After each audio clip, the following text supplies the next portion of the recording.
दर्शन नमस्ते सबैजनालाई। सबैजना सन्चै आराम हुनुहुन्छ होला, म पनि एकदम आरामै छु। अनि मेरो आजको चाहिँ लोडिङ भनेको चाहिँ हलासाको लोड हुँदैछ। हुन्छ पछाडि सर्लक्क लोड हुँदैछ। अनि यही मेरो गाडी हो। तर मैले गाडीको चाहिँ धोको छैन है, गाडी लास्ट फोहोर देखिरहेछ। यो छ नि, यो यसबाट धुवा फालेर है यो पुरै कालो बनाइदिएको क्या। अहिले यो पुसेन भने फेरि मलाई फाइन हान्छ फेरि होइन। एकछिनमा पुस्नुपर्छ यसलाई।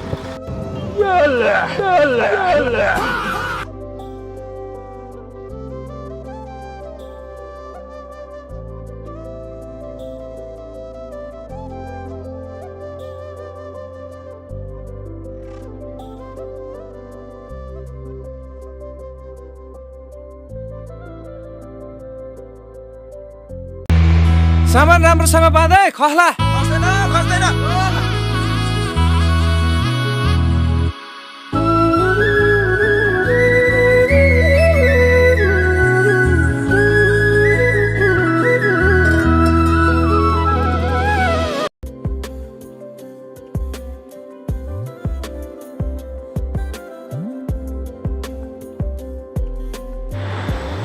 ल त भट्टाभट खाली हुँदैछ होइन। अहिले बेलसेल खोलेको हात त ओहो त बेल खोलेर ट्याक्क यहाँ राख्दैछु बेल मैले